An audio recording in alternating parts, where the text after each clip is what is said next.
Setiap penyelenggara sistem elektronik (PSE) harus mendaftar ke Kominfo untuk mendapatkan sertifikat. Jika tidak, aplikasi tersebut terancam diblokir. Kominfo juga memberikan tenggat waktu pendaftaran paling lambat 6 bulan sejak aturan ini diberlakukan pada 24 November lalu. Artinya, hari ini, Senin 24 Mei, seharusnya menjadi batas akhir. Melalui sambungan telepon, kami bahas bersama Dedi Permadi, juru bicara Kemenkominfo. Selamat malam, Mas Dedi.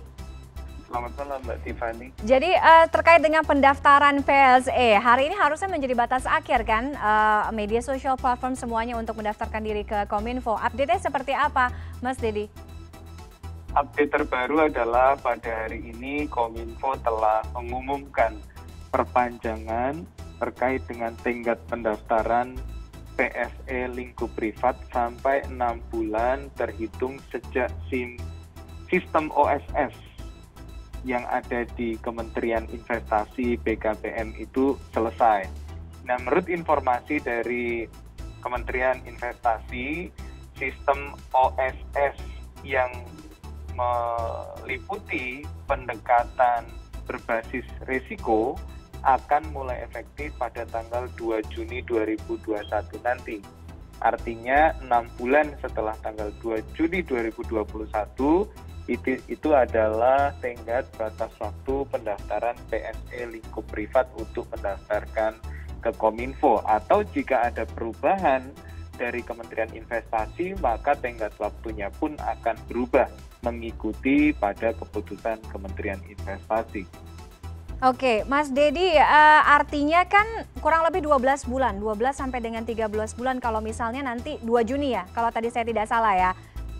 Ditambahkan lagi tenggat waktunya 6 bulan, artinya dari mulai 24 November tahun lalu, kenapa akhirnya diperpanjang lagi? Apakah waktu 6 bulan kemarin tidak cukup untuk mempersiapkan sistem OSS tadi yang disampaikan? Apakah OSS ini satu-satunya menjadi kendala atau ada prosedur administrasi lainnya sehingga memang tenggat waktunya harus diperpanjang lagi nih, Mas Dedi? Oh tidak, jadi sesuai dengan peraturan perundangan yang berlaku, maka seluruh pendaftaran itu harus terpusat pada OSS yang dikelola oleh BKPM atau dalam hal ini Kementerian Investasi kalau sekarang. Jadi seluruh sistem yang ada di lintas kementerian, lembaga, dan daerah itu harus mengikuti kesiapan yang ada di Kementerian Investasi. Sehingga OSS RBA atau One Stop System Risk-Based Approach itu akan tersiapkan oleh Kementerian Investasi pada tanggal 2 Juni nanti, sehingga seluruh kementerian lembaga juga harus menyesuaikan, termasuk juga Kementerian Kominfo. Oke. Mas Dedi, apa yang harus dipersiapkan platform dari pihak pengelola atau penyedia layanan dalam masa tenggat waktu ini untuk nantinya bisa mendaftarkan diri? Kemudian risikonya tentu kita tahu bahwa kalau tidak mendaftarkan diri akan dianggap ilegal dan juga terancam akan diblokir. Lalu bagaimana dengan perlindungan pengguna atau konsumen yang mungkin sudah install gitu atau sudah berlangganan setor data ke apps atau platform tersebut? Kan ini juga nanti bisa saja kaitannya dengan pihak ketiga atau pengiklan kan soalnya. Yang perlu dipersiapkan oleh setiap PSE adalah profil dari PSE itu secara lengkap. Mulai dari kedudukan dia ada di mana, kemudian bagaimana sistem pengelolaan data pribadinya, bagaimana mereka menjamin keamanan sibernya, dan lain sebagainya. Itu semuanya sudah detail tertuang di dalam peraturan menteri yang dimaksud. Nah, terkait dengan skema pemblokiran, sebetulnya saat ini, sampai hari ini, sudah tercatat sekitar 1.050 PSE yang telah melakukan pendaftaran ke Kominfo. Jadi saya pikir setiap PSE yang ingin untuk melindungi hak penggunanya, pasti mereka akan melakukan pendaftaran ke Kominfo. Karena ini sifatnya pendaftaran, Mbak. Ini bukan sesuatu yang rumit sebetulnya. Yang menjadi poin dari pendaftaran ini adalah perlindungan. Justru adalah perlindungan terhadap masyarakat Indonesia, di mana semua PSE yang beroperasi di Indonesia wajib untuk mendaftar ke Kominfo untuk memastikan perlindungan terhadap hak-hak masyarakat Indonesia. Kita bayangkan jika PSE itu tidak terdaftar, tidak terregistrasi di pemerintah, maka kita akan sangat sulit jika terjadi insiden-insiden tertentu. Misalnya insiden kebocoran data pribadi seperti yang saat ini tengah marak dan lain sebagainya.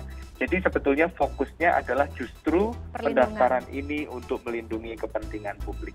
Oke, ini kan fokusnya berarti tujuannya adalah positif ya, untuk perlindungan konsumen, untuk perlindungan users atau pengguna. Kalau nanti jika sudah mendaftar ya kan PSE ini, kemudian ada pelanggaran privasi, perlindungan data seperti yang belakangan kita hadapi, sanksinya seperti apa, Mas Dedi? Sanksinya tentu beragam ya, misalnya teguran tertulis, pengenaan denda, pemutusan akses kepada sistem elektronik tersebut, penghentian kegiatan PSE secara sementara, hingga yang paling ekstrim adalah pencabutan status dia sebagai PSE terdaftar di Indonesia. Artinya dia tidak bisa beroperasi lagi di Indonesia. Sehingga fokusnya betul-betul ketika PSE tersebut melanggar pelindungan terhadap konsumen yang ada di Indonesia atau tidak bisa mencegah satu insiden tertentu, maka ia langsung dikenai sanksi sesuai dengan beratnya pelanggaran yang dilakukan. Oke, itu termasuk konten negatif, pornografi dan lain sebagainya kah? Masuk di situ juga? Oh, itu juga masuk karena sebetulnya spiritnya pelindungan terhadap rakyat Indonesia itu termasuk juga pelindungan terhadap konten-konten negatif seperti penipuan daring, perjudian, dan lain sebagainya. Jika PSE itu masih mengandung konten-konten yang dilanggar atau yang melanggar undang-undang, yang di situ juga mengganggu kepentingan publik, maka disitulah pemerintah bisa menerapkan misalnya denda untuk PSE yang masih mempertahankan konten negatif tersebut. Oke, intinya kejahatan online, konten negatif dan sebagainya itu juga termasuk diatur di sana ya. Terima kasih Mas Dedi Permadi sudah bergabung dengan CNN Indonesia Connected malam hari ini. Selamat malam Mas Dedi. Terima kasih, selamat malam Mbak Tiffany.